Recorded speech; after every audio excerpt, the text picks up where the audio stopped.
I have one more bite of that. Yeah. Thank you, please. Boom.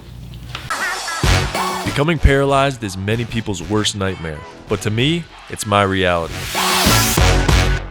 I'm Cruz, and today, I'm bringing you into my world. Let's hope you can get some perspective, and let's have a chat. Hey guys, so welcome back to Paralyze This. I'm your host, Cruz Bogle, and today with me I have Logan Rex. She is the lead singer of Artikal Sound System, a dope killer reggae band locally here in Delray Beach, and I'm psyched to have you on the show. I appreciate you coming on. I'm so stoked that you asked me to be on the show. This is an honor. Thanks. Hell yeah. Yeah. So we've got you completely strapped down in here. How are you feeling? I'm feeling, it's a new feeling. Yeah? Yeah, it's a new feeling. Is it like intense? Are you cool? Is it not like NBD right now, or what are we talking? It's like, I'm not panicking, but I definitely feel like I'm like a little bit, like, it's like a little anxiety inducing, I guess. Yeah. Slightly? Slightly, yeah. It's definitely, like, you kind of prepared me. You said it could be a little claustrophobic. I can feel that, yeah.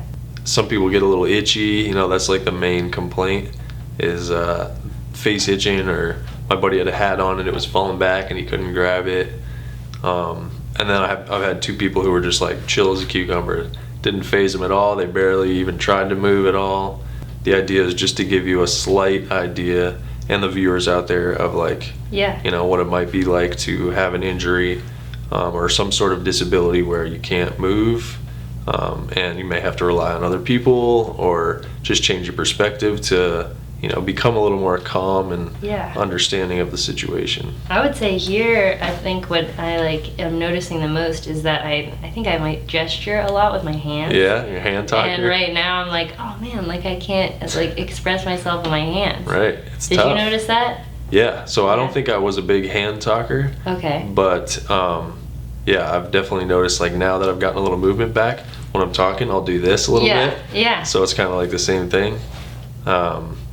But yeah, it's just like little things like that, you don't even realize. You would never think about it, Yeah, until you're in a predicament like this. Of course. Yeah. So this is how I drive the chair. It's all with my breath. Okay. Yeah, I was gonna ask you, because you seem, it's very fluid the way you do it. So how do you turn? So I blow hard to go forward, blow soft to go right, suck hard to go back, suck soft to go left. Dang. It's crazy technology. It's called a sip and puff. Wow. But I also use it to scratch the hell out of my face. So we will bless you with a fresh straw in case you get a little itchy. Thank you. Okay. See, this is very cool. Yeah, the little tricks of the injury you learn along the way. Yeah. So my brother actually gotten really bad my older half brother, when I was younger, gotten a bad spinal cord injury, and he was actually lived in an old people's home. Oh yeah, nursing home. Yeah, he lived in a nursing home, and he ended up getting back mobility of his hands, and he could use a walker but his hands were he didn't finish his physical therapy. Yeah. And his hands were always kind of in claw form, so it was harder for him to grab things and stuff. And there were definitely years there where that was but he didn't have any of he didn't have a chair like this. He had just a regular wheelchair. The technology. And we'd get around. Yeah. So watching just the technology. Also there was what we were able to afford for him too, and what insurance would do for him. But just seeing how and just how motivated you are is very cool. He didn't have any of this motivation. He wouldn't have sought out all of the solutions that you have found, which is very cool to see what you're doing. It's how long ago was that? That was 15 years ago. Really? Yeah. He had a terrible drug problem since I was little. He would have been in his mid-50s now. Oh yeah. And he got sober for a little while, and he got sober off pills and the other things he was doing, but he was still drinking, and he was drunk when he got in his accident. And then the painkillers that they put him on once he had the accident, he just kind of backslid with that. Yeah. And then he never really totally cleaned up the act, So. Right. It's such a catch-22 when it comes to the prescriptions. Yeah. Because people get hooked on them, but if you're in chronic pain like every day, you know, you're gonna take something. You know, you don't want to live your life like that. Yeah. So yeah, that's terrible. A lot of people have that issue. Yeah, definitely. And well, since he had like kind of like the pre-existing addiction before any of that, like it was, you know, a pretty fine line he was walking there. Yeah, I bet. If you're already a bit prone to it, then. Yeah, but by the end he was able to like, I mean, he passed away I guess 2 years ago now.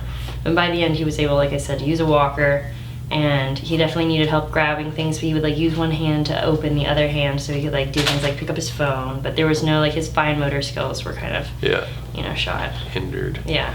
After a couple months, he actually like was contacted by the Christopher Reeves Foundation because he was having such an incredible recovery that they were like, we'd love for him to be a spokesperson.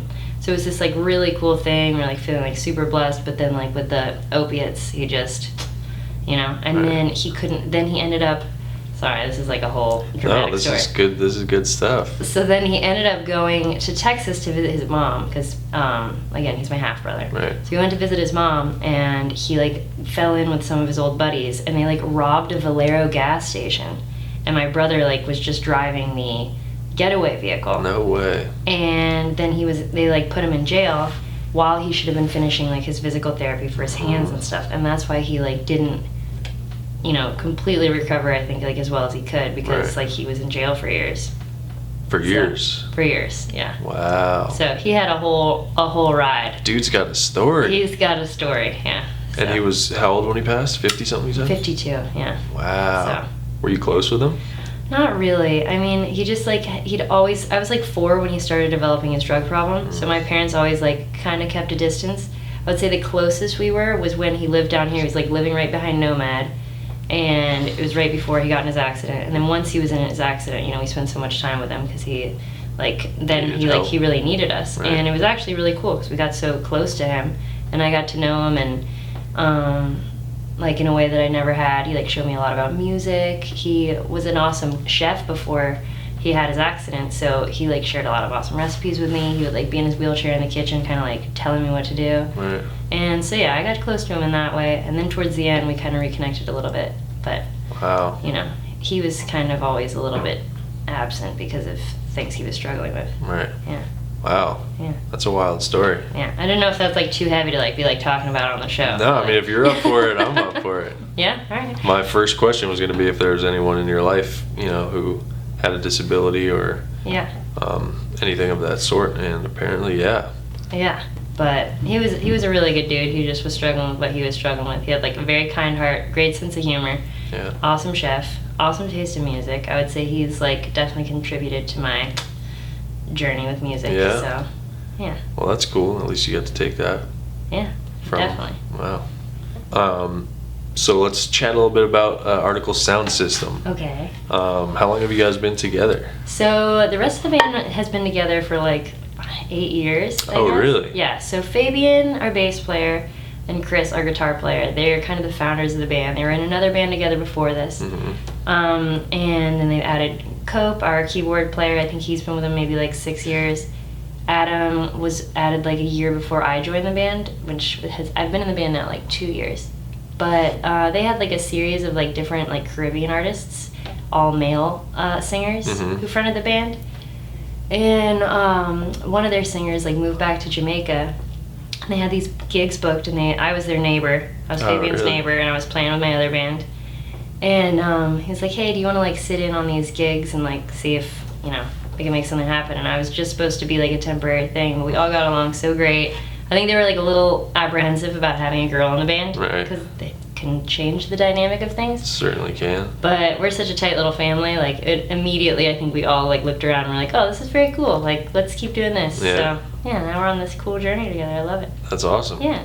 So how did you break it to your other band? Like, guys. Well, so the other band was like one of my best friends from like since I was like a baby. Mm-hmm. And you know, he's got his own thing going on. We weren't pursuing anything seriously. We weren't writing original music. We were just having like the best time playing music for our friends, like at Bull Bar. Right. And so I think like sometimes they make jokes like they're a little sour, but I think for the most part they're stoked for me because I'm really enjoying it. Well, that's good. Yeah. And you guys recently released your music video, Time. Well, we have it's time, I won't be wasting mine. I said, time, quit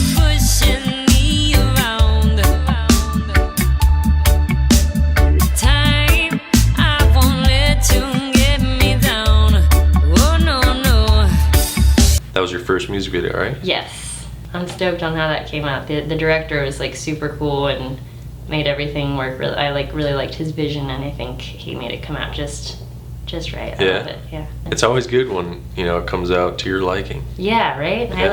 And every time we do something like that, like we put the EP out and I was like, oh my gosh, we're a real band. And then like I see the music video and I'm like, we're a real band, like we're doing it. Right. It's good. It's So. definitely good for like your own ego and your own mentality to like, it kind of gives you some validation, like, wow, like we're really doing this. Yeah, we're like making our dreams come true. It's Yeah. like cheesy and Laverne and Shirley as that sounds. It's, you know, that's what we're making happen. That's We're awesome. trying to. Yeah. Do you guys have plans? Do you have other music videos in the works? Or? Yeah, so we're actually, not this weekend, but the next weekend, we're filming another music video. Nice. And that'll be for the song Changes that we have. Okay. Which is about like staying positive when you have like a lot of like, you know, transition going on and things that you weren't expecting to happen. Right. And so that song's like really near and dear to my heart, and I think my favorite of all the songs that I've written so far. Really? So I'm excited to kind of bring that to life through a music video. Awesome. Yeah. You write all the lyrics for all of the songs, or? Yeah, so it's kind of a collaborative effort, and I'm really new to songwriting. I've always loved to like write poetry and like essays and stories and stuff, but Right. I think like the songwriting aspect kind of was daunting to me at first. So Chris, our guitar player, the way we wrote this whole album actually was he'd come to me and we'd meet up like once a week, and we'd come up with a chord progression that was mostly him. He like would have things in mind, and he'd kind of play those, and then we'd set a timer for an hour. Because what I've realized is like maybe the biggest problem is you can like start a song and you'll be like, all right, like I've got 3/4 of this song, I just need another verse, I'll come back to that later, and then it just sits in the hopper for like so long and you never get back to it. Right. So we set timers for like an hour, tried to write the song in under an hour, and of course we gave ourselves like some wiggle room, but having that like time frame Yeah. to write under it was really motivating. So he and I would write all the lyrics and chords together, and then we'd bring it to the band and like send everyone the voice memo that we'd have on our phones and say, hey, Like a sample. yeah, and just be like, hey, go write your parts to this. So then the first time we played together, it was actually the song Changes that I referred that we're gonna like shoot the video for next week or whatever. When we played that and everyone knew their parts, and it was like I had drawn something and they had colored it all in. Really? And I was like watching it come to life, I just like tears down my face, like, this is very cool, I love this, you know? That's awesome. So it's a neat collaborative effort, like we can't do it without anyone else. It just, everybody brings their like little bit of magic to the song. It's so nice. Right. Yeah. Where do you record? So we have one single of the song Crave You. It's like a cover of the Flight Facilities tune. We did that one at Fabian's house. We tracked the whole thing there, and that's cool because that was the first time that we'd ever played together. He was like, come over, we'll record this tune and like see how it goes. So I love that that's like preserved there. Yeah.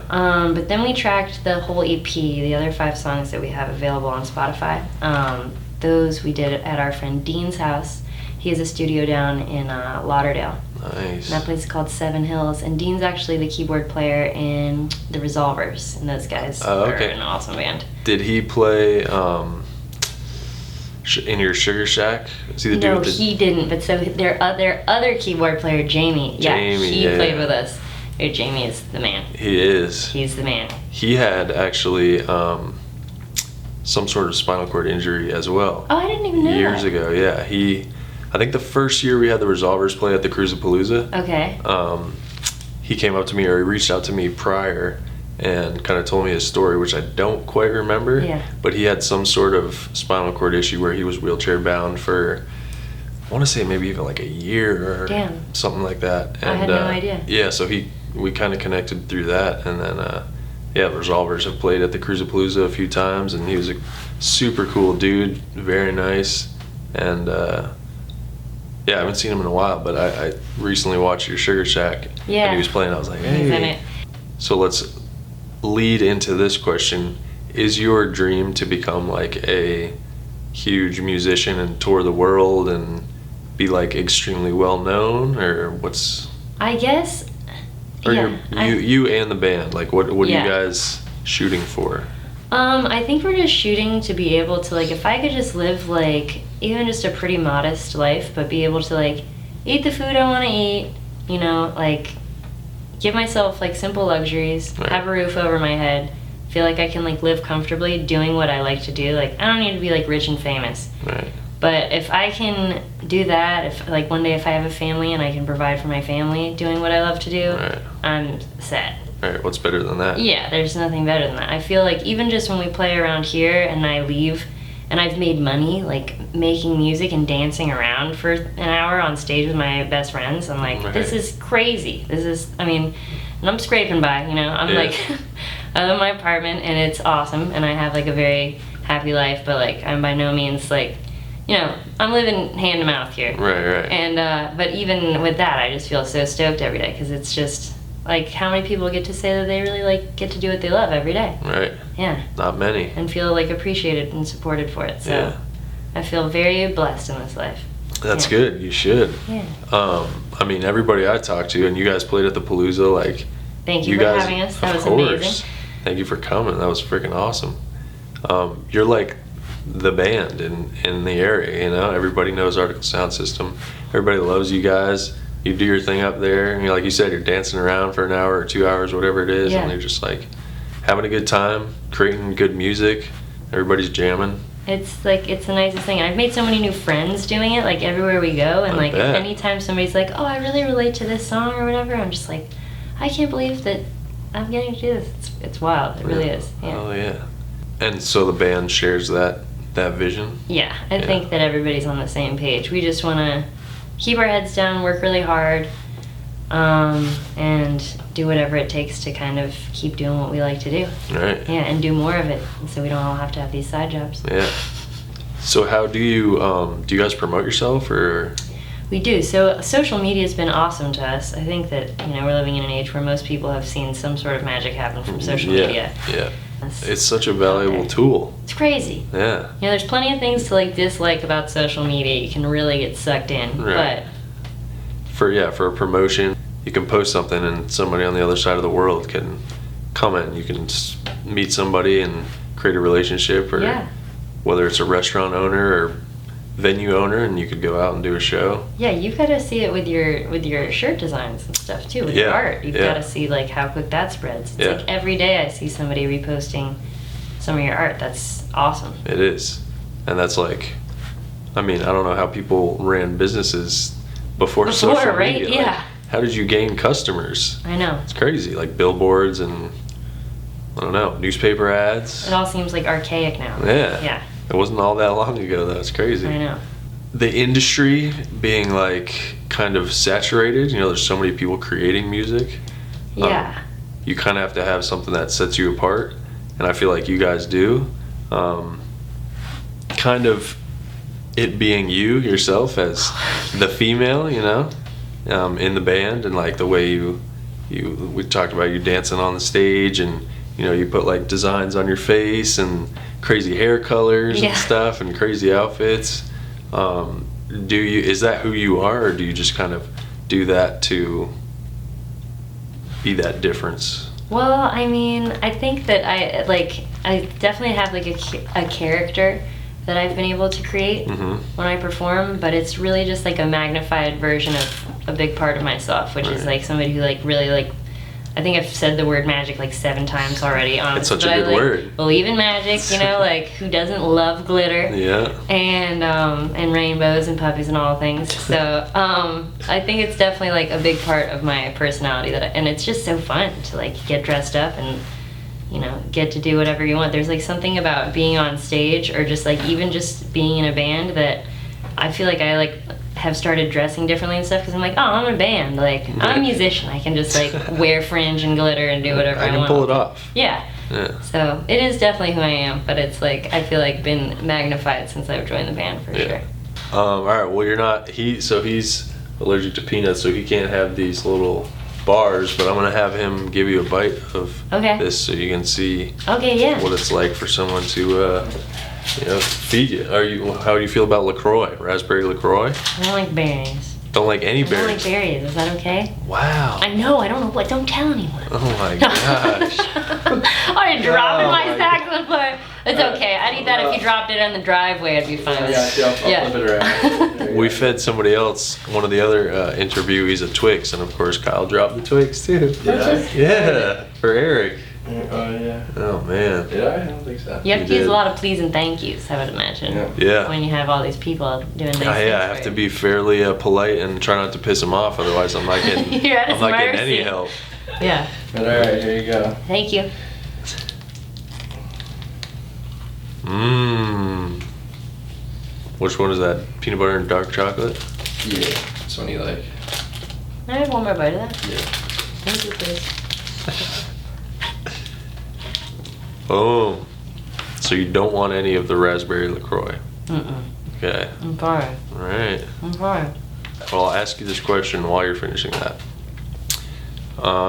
Kind of similar to the last question, but what do you think is like pivotal and key, not just if you're starting a band, but to succeed? And like, if you have a dream, no matter what it is, what is pivotal? What do you have to do? What kind of mentality do you have to have to even pursue it, let alone get to it? Okay, then I'm about to say some super cheesy stuff. All right. All right. Let's hear it. Alright. Alright, I would say that something I noticed myself and that I like watch a lot of other people do Hmm. is underestimate themselves, because you can really do anything, you know? So, That's a good one. I was not expecting that, but you're yeah. very right. So I say don't underestimate yourself, and then always remember that you can be better, because then on the other side of that is if you're like too cocky, then you're not going to grow at all, and Right. then you're just going to stay in one place. So Wow. I guess that's the thing. The cockiness is definitely will hold you back, and then if you underestimate, it's just like you really can do just about anything. I mean, obviously besides like fly or Yeah. something like that, but if it's like an attainable goal, you really can. Yeah, And there's like people- no reason someone else can do something and you can't. Right. Like you can make anything happen. Yeah, if you look at Bill Gates or Steve Jobs or Michael Jordan or Serena Williams, anybody who's successful, they just worked their ass off and they believed that they could do it. Yeah. I would also add that support Support. people around them, believing in them and telling them that they can make it, because that positive reinforcement is massive as well. Absolutely. Well, and like asking for help, like not being afraid to ask for help, because like it's very difficult to do things on your own. And even if you can, it's just not really that fun. Yeah, Yeah. that's true. You kind of answered this question already, but do you fear like not making it? Like Yeah. what are your feelings there? Like, do you not want to ever stop making music, or? You know, if it came to a point where I'm like, okay, you know, because it can be taxing. You know, a lot of the time you're playing like late at night. Mhm. You're playing sometimes, luckily now we're like kind of, the bar scene has been awesome to us and like I love it. But I don't know, like that's not sustainable. I can't be doing that in my 60s or whatever, you know? Right. And you always want to like see a progression in your career. So we're starting to kind of make our way out of the bar scene a little bit, play like more like club-sized venues and like ticketed shows. Right. But yeah, I think that if like it came a time where I'm like, okay, this isn't making sense, things aren't like on an upward trajectory, Right. like it's time to pursue something else. Luckily, there are other things that I'm still passionate about. There are other ways to pursue music that I'm passionate about. I'm trying to learn how to produce a little bit more. I'm trying to write more. I'd love to start writing for other people. Okay. And those are all things that you can do like well into your old age. For sure. Uh, I think those are even more like the ghostwriters and stuff like that. I think they make more money than Definitely. like the band who actually plays it. It seems like more of an efficient use of energy too, right? You, Yeah. like, write it. I don't. Obviously, that's like a whole path of its own. Like Right. that's easier said than done to do those things. Most definitely. But yeah, I think that I feel so far like I've been like very cradled by the universe. Like I feel like even times where I've like hit some bumps in the road and I'm like, what's going on? Like, what does all this mean? Why is this happening? I always end up looking back and I'm like, that's just perfect. Like, this is all leading me to my greater purpose. So I Right. guess there's like a sense of faith that like, even if I can't do this with my music, that's okay. I'm like getting to have a really beautiful time. Like, even if tomorrow I couldn't do it, I'd be bummed. Right. But I've already gotten to experience something that a lot of people can't, and like a lot of joy that other people haven't gotten to have. So I just can't help but just like feel lucky Right.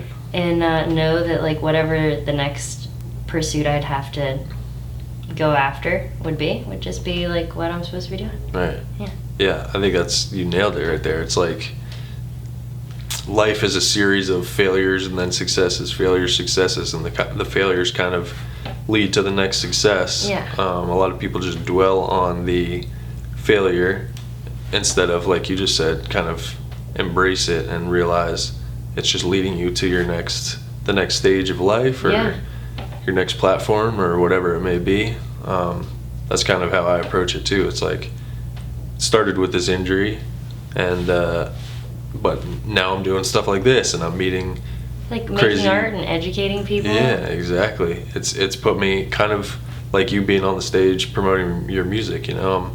This has given me a platform to help inform other people and kind of change people's perspectives. That's, you know, the goal of this show, is to alter some perspectives, whether you have a disability or not.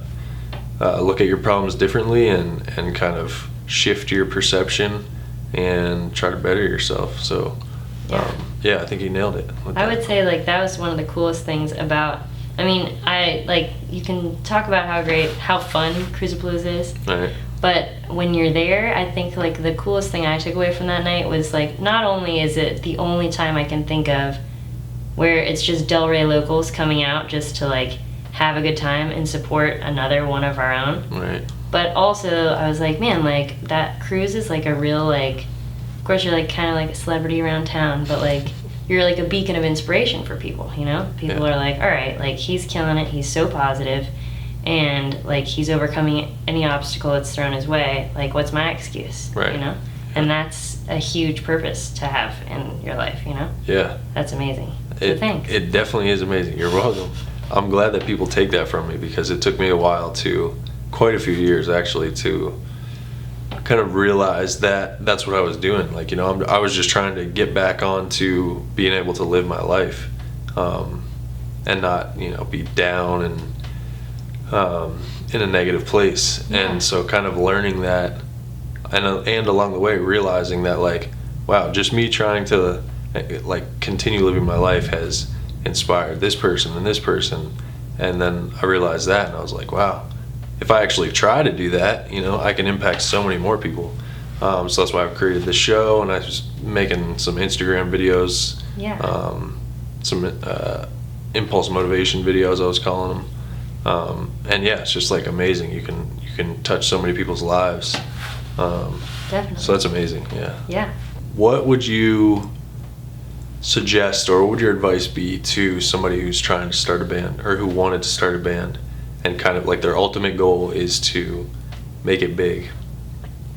Where do they start? What should their mindset be? Oh man, I would just say to remember like that it's a business. You know, like making music is my favorite part of it, but it's almost like choosing partners in making a business. Like Chris, our guitar player, and Fabian, our bass player, like those two are so on top of it. Like I could be writing the best songs in the world and like have the greatest voice in the world, which I'm doing neither of. You know, I'm just trying my best at both of those things. Right. You're doing great. Thank you.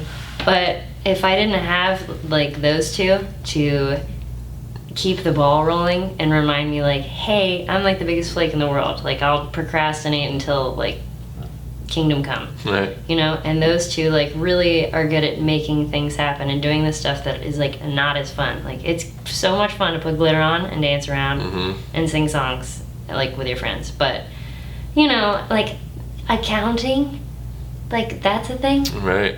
Luckily, nobody's letting me touch that, because the ship would be sinking at this point. But I mean, I would just tell anyone to just keep in mind, like, be careful who you choose to like be your bandmates, because you spend a lot of time with them. Yeah. And you need them to contribute more than just playing their instrument. So I think like just putting together a good team and just remembering like why you're doing it. I think that if your goal is to like get famous and do whatever, I think that you'd like probably have a slimmer chance of making it. Right. But if you just remember like I love playing music and I love connecting with people through the music I'm playing, and I'm willing to work hard at all the things that aren't as fun to make it happen, I think that you got like a pretty good start right there. Damn. Yeah. That's great advice, I think. Thanks. But yeah. So. So no plans yet to go out of state or like a countrywide tour? Or We're anything? trying. There's a couple of things that are kind of like in the fingers crossed pile right now. Gotcha. So I'm not allowed to announce anything until it's there, but just everyone should be keeping their fingers crossed for us. All right. Fingers crossed, and also I'll tag all of their Artikal Sound Systems links and social medias below. Do you want to throw them out right now? Thank you. Yeah, so we're just at Artikal Sound System is our Instagram, and that's spelled ARTIKAL